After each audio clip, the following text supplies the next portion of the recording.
góðan daginn, við erum komin hérna á Margretarhof til Göran Montan. Sæll. Hæ. Hæ. Dóttir hans, Alexandra. Þau ætla aðeins að sýna okkur hérna, sýna okkur bæinn. Við ætlum að gera þetta á ensku svo allir skilja.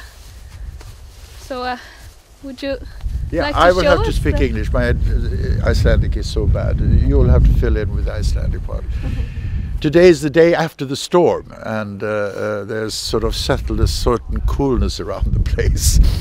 It was quite terrible yesterday, and you had an experience also. And so we were just discussing with the new times that are coming with much more guiding academy in Sweden, which we think is very, very good. We've worked for this many years, and we were just talking about the compromise that we have a 250-meter track and of course a pace track and a 200-meter track also. So the question was, you know, how to extend it without having to compromise too much with the curves and so on. Because in Sweden still it's 9 out of 10 more are sport, regular FIPO and not so much guiding academy, although that might change. But so we would like to have a track that it's easier to ride guiding academy on. So we were just talking about that now.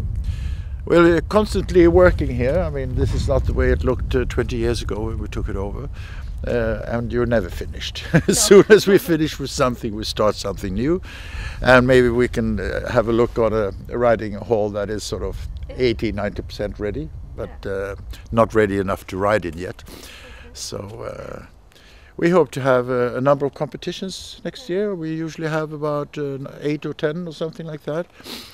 Quite a number of them are easy competitions for people who are just starting. And they're very popular. I think that's very important, that you can have things that people who are maybe just with a new horse or just don't have the experience of competing, you have to start somewhere. You cannot just have elite. And of course youngsters are coming much more now in the last couple of years only. 10–15 years ago they were just the children of us old people. But now they're coming young people who have no other connection, you know, parents who are riding or something like that. So we're getting a genuine cadre of young people, which is necessary, of course, for the future. And we were just admiring your beautiful track. When did you build this? We started building that in the beginning of the 90s. We came here in 92. And we started immediately and made one major mistake. The first thing we did, we put on a layer that was much too soft, and we were just never able to get it proper. So we had to take it all away and put this dark stone, which is absolutely perfect, and that we have here in the vicinity. And that's a wonderful thing for us to be able to build a track that most people say is among the best. So, because it's not stone hard, it has some, you know, some softness to it, so it gives you something back also. And what has been some discussion in Iceland that the tracks there are getting too hard. Well, I remember in '94 at Hetla at guiding at Landsmot then there were quite a number. One or two horses were actually slipped away. I think that was the year that Gimi died. Huh? Yeah.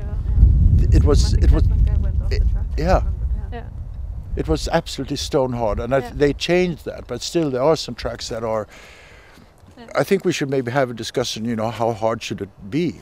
It can't be that hard that our horses are starting to refuse to do what they can do, right? Well, also I think it's a question that a horse is started much more often during a season nowadays than before. It has to do with a lot of things, but I think 20 years ago you had maybe just a couple of competitions and maybe a showing or so. Now people show horses maybe even not only a Landsmot year, they can show horses 2–3 times to better the notes and then they go in competition, especially then the stallions. And there's so many stallions, and they all have to show that they're better than the other stallion. So they're entered over the winter, which was never done before. There was maybe a competition on Iceland on ice and so on, more for fun. Now it's indoors, and I think the indoor competitions are very hard on the horses because the curbs are not are not adjusted for the speed, and it's the curves are much tighter than outside. Altogether, I think this and hard tracks is hard on our horses, and of course they are showing much more movement and speed and so on compared to what they used to. So I think I shouldn't stand here as the expert. I mean, Alexander knows much more about these things than I do. Oh well. But they are quite mad, like we were talking about the market in South Sweden, at least. How is it?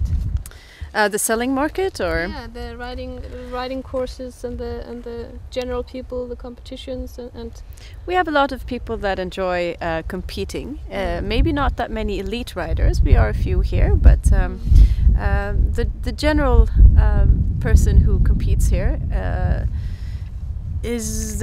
competes on the medium horse, the 5.56 kind of horse, and maybe a little bit lower. But they enjoy to be on the track, and they enjoy being judged and try to learn from the judges and so on. I'm a little bit curious because there's short from here to Denmark, even maybe shorter than to the most of the other farms in Sweden, where it's longer. Are you going to Denmark for competition, and do you have people from Denmark coming here? We have a few Danes coming to compete. It's always very nice to have them over here. Unfortunately, we have not gone so much over to Denmark. It has happened, but the last few years I've had 2 children, so traveling with them is not the easiest thing to do. So I try to stay close to home. But otherwise, it's fairly close to competition tracks in Denmark. Like Hedeland is actually the closest competition track for us to go to, except for our own, of course. Oh, yeah. Yeah. So. And do you want to show us some more? Sure. From the farm? Absolutely. Should we take a walk? Yeah. Well, we still have electricity now, so maybe we can take a quick look into the stable before we have a blackout again. Yeah, all night we were without electricity. Yeah. And of course, having your own water and so on, no electricity means no water. That's why I was wise enough to fill up that yesterday. We're lucky enough, all our horses that are outside can go to the creek. Yeah. So we're better off than most. Because, with the 40 plus horses we have here, if you have to carry out water to them, would be difficult when there's no electricity. We're not used to storms here in Sweden. Yes, well, we are. This time of year, there are usually some days with very hard wind, but yesterday was a little bit more than usual. Yeah.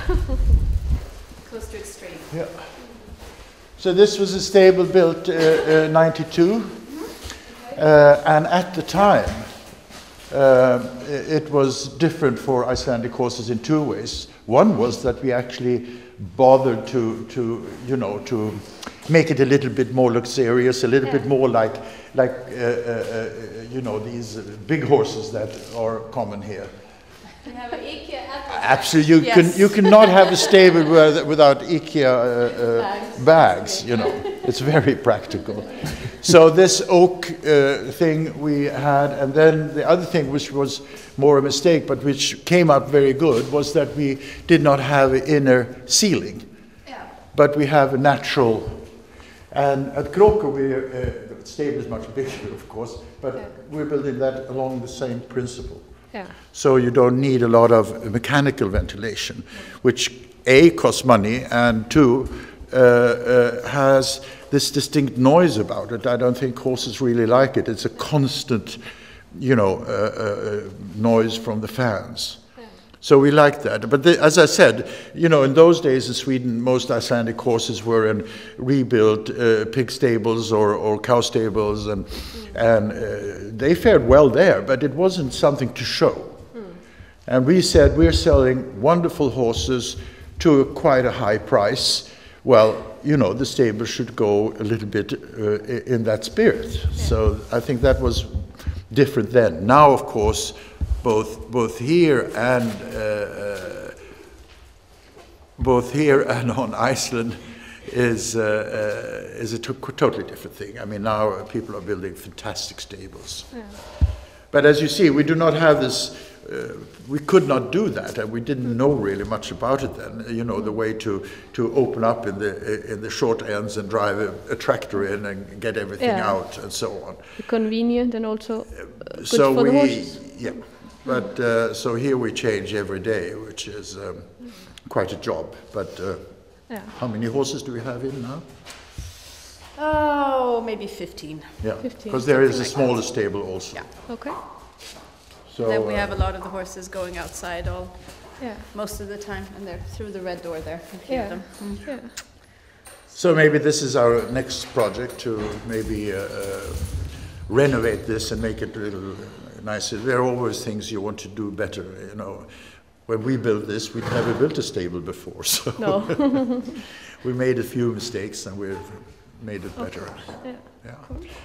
Next year it turns 20 years, so it's been standing for a good time now. Yeah.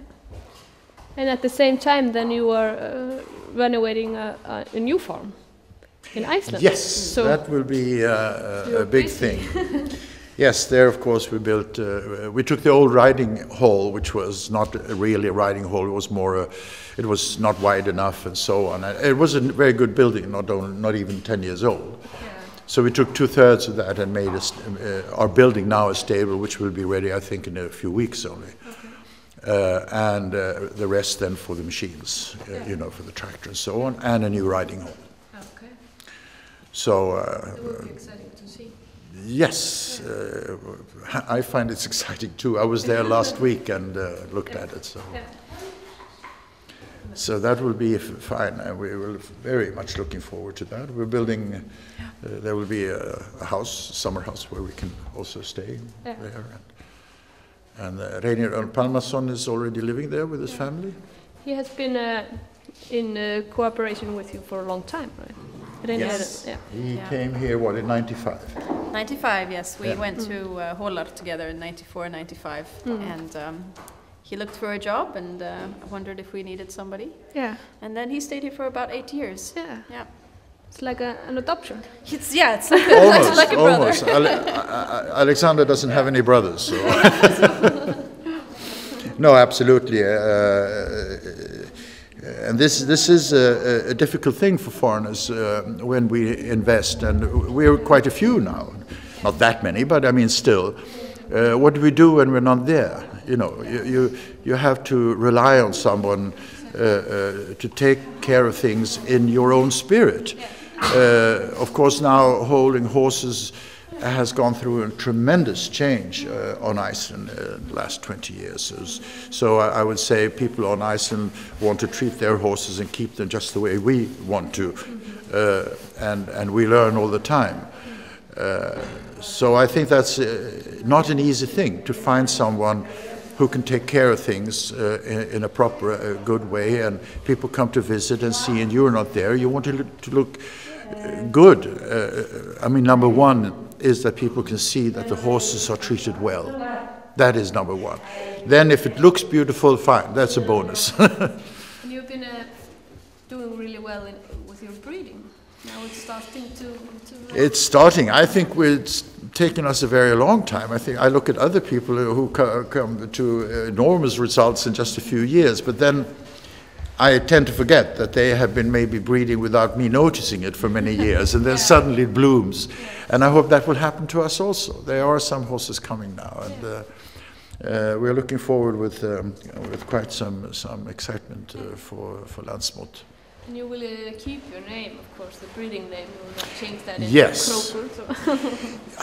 I mean, I fought for this. I was. I like to think I was the first one who took this up with the breeding chiefs on Iceland already in the beginning of the 90s. Where I was first in Eirabakki with Maggie Schooley's father, and then at Kotl. No, we were even 1 or 2 years before Kotl. We were at where's where the big Ingolskot. Oh, okay. Sorry, I just forgot. Well, we went from there to there because Ole Hatti Einarsson was at Ingolscotten then, and then he moved to Kotel, and we had our horses there.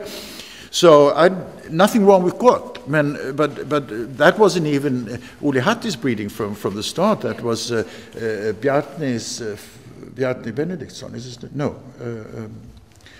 Eldhästar. Oh yes, that's right. His father. So there have been many people on these farms, let's put it that way. And you had to have a legal farm, was the only way. And I wanted my horses, or we wanted our horses, to be identified with us. I always thought it was so funny with horses from Söderkråki or from Kopparvågor or from Selfoss. You never knew who was behind that. So, and nobody listened, and everybody thought I was just stupid, and which was probably correct. But I mean, today it's a brilliant idea. Well, there were some who realized this, that this would be some Icelanders who thought it would be good for them also. Other Swedish breeders, like there are so many who have maybe just one or two mares, Germans, Swedes, whatever, and it's nice for them to have. And as a buyer, you also want to know, just by the name of the horse, you know who's behind it. Söderkråki, are all horses from Svein? No. But the others want them to believe that, maybe. I don't know. Also, it is, you know, like all the foreigners that have maybe numbers really good mares in Iceland, and then they have the foals in Iceland because they want them to be, but then they can't identify them to their breeding. They have to find another breeding name with an ES number, so it is maybe not always fair. No, I mean, before nobody thought about it, and in the beginning there weren't that many. But I know for years, for instance, Holtsmåla1 has had quite a number of foreign horses, if you understand what I mean, foreign-owned horses. And this is, as I said, it's become so much more common. And that has to do with, we were talking about, the market and so on. If we don't sell a horse straight out to someone, that's the only thing we can do. There's no changing horses or trading or so on. And the world market, in a certain respect, is still on Iceland, and I think will be for a long time. If you can't find anything at home, you go to Iceland. And there's still a belief, right or wrong, that if you really want a good horse, you have to go to Iceland, which I don't think really is the case. I think they're just more difficult to find here. Well, over the winter time, there is no connection like on Iceland. On Iceland, everybody knows everything within 5 minutes. You go and visit. When I'm on Iceland, we visited 3 places. Just going to Hetta, we went into Fit, and we went there. And here you can't do that. I mean, and so I can go, and there's one farm there, and I can go to Maggie, and that's about it. And you can't do that every week. So it's a different life here. We're much more isolated here, although Iceland is an isolated place. But within Iceland, there is connection between breeders, and things are happening over the winter and so on. So I think we'll have horses in both places. Oh, I think so, definitely. For the time, for a long time absolutely. to come. And that's why we're putting so much effort into Kråker. Yeah.